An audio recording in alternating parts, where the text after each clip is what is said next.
Halo teman-teman, kembali lagi bersama saya Fitri Tarigan atau biasa dipanggil Mak Fit di channel Fit Family. Kita kembali pada prediksi soal SKB CPNS 2019-2020. Buat teman-teman, jangan lupa dukung terus channel aku, subscribe, like, komen, dan share videonya supaya semakin banyak yang merasakan manfaat video ini. Oke teman-teman, kita langsung ke soal nomor 81. Pemberian pelayanan kesehatan jarak jauh menggunakan teknologi informasi dan komunikasi, meliputi pertukaran informasi diagnosis, pengobatan, pencegahan penyakit dan cedera, penelitian dan evaluasi, dan pendidikan berkelanjutan penyedia layanan kesehatan untuk kepentingan peningkatan kesehatan individu dan masyarakat. Ini merupakan pengertian dari A. Kolaborasi, B. Rujukan FKTP atau Fasilitas Kesehatan Tingkat Pertama, C. Rujukan tingkat lanjut, D. Telemedicine, atau E. Informed Consent. Ya, yaitu telemedicine. Pembahasannya,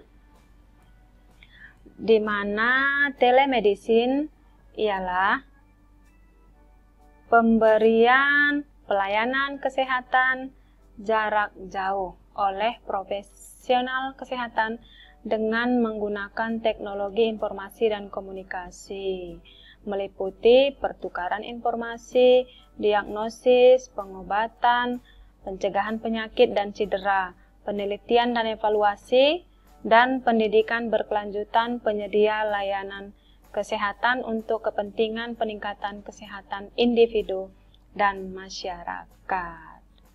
Oke, kita ke soal nomor 82.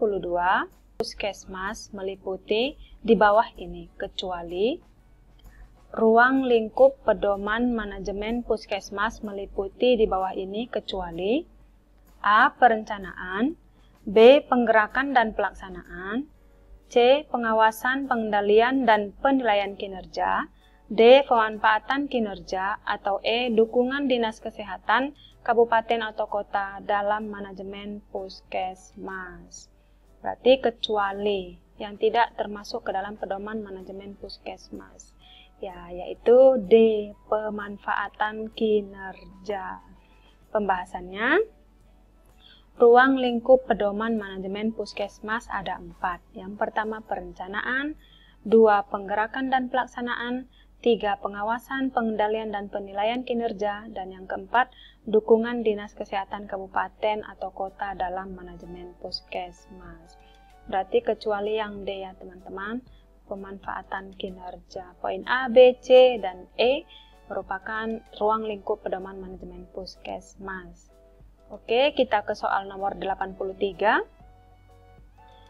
Yang menjadi gambaran pengembangan standar akreditasi puskesmas versi tahun 2020 yang benar adalah A. 9 bab, 42 standar, 168 kriteria, 766 elemen penilaian, B. 5 bab, 37 standar, 132 kriteria, 500 elemen penilaian, C. 5 bab, 34 standar, 82 kriteria, 318 elemen penilaian.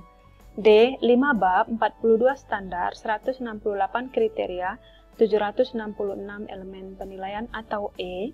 9 bab, 34 standar, 82 kriteria, 318 elemen penilaian.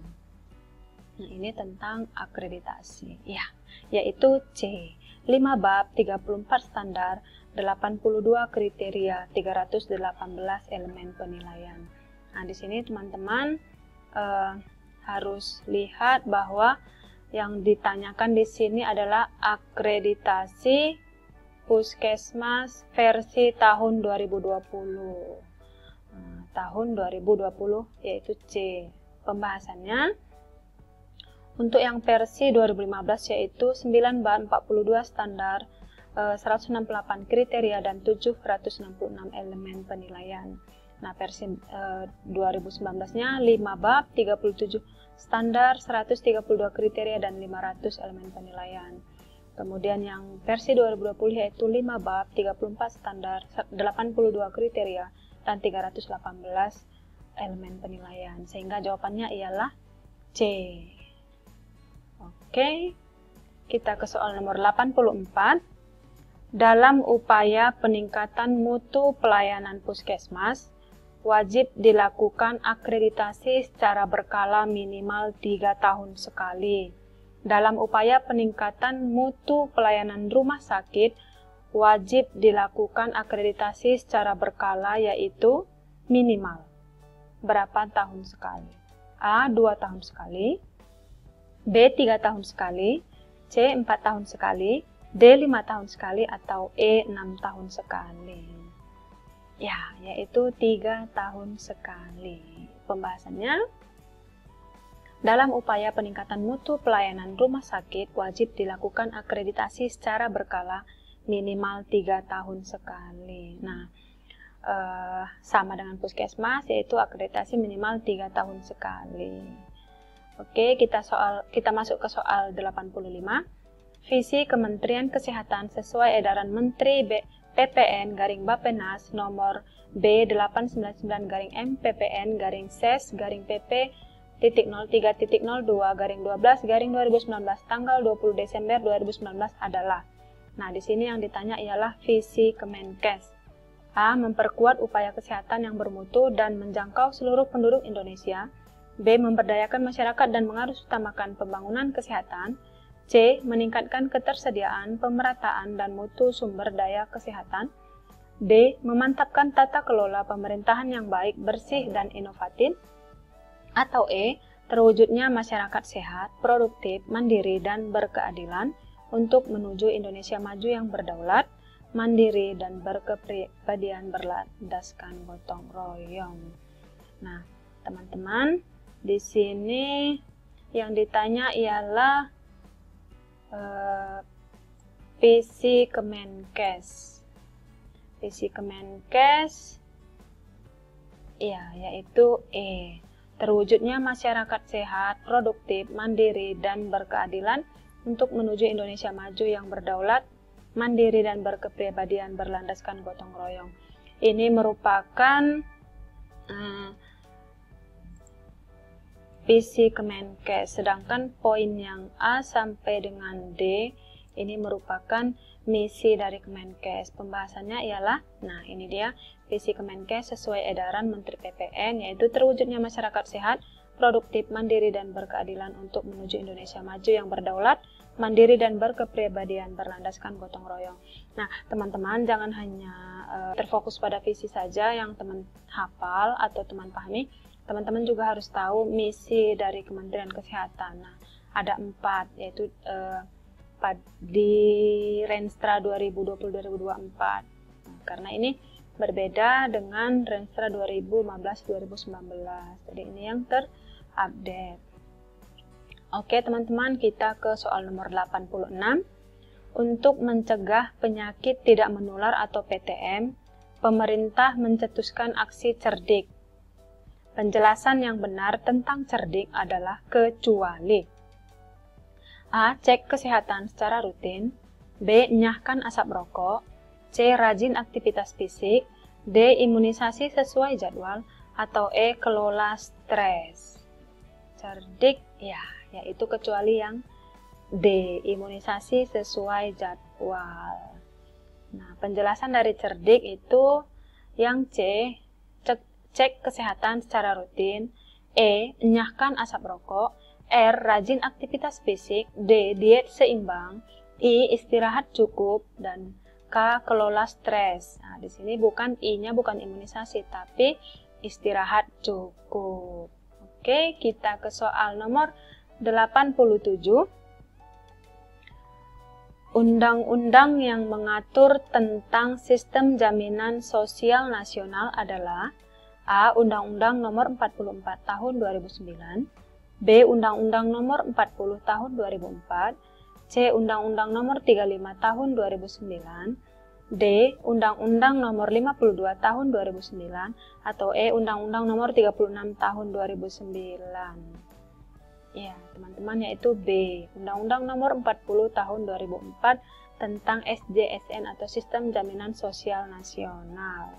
Pembahasannya, Undang-Undang Nomor 44 Tahun 2009 itu tentang rumah sakit.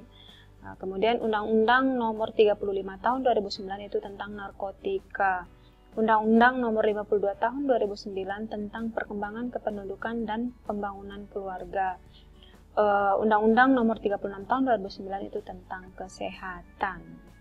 Oke teman-teman, kita ke soal nomor 88.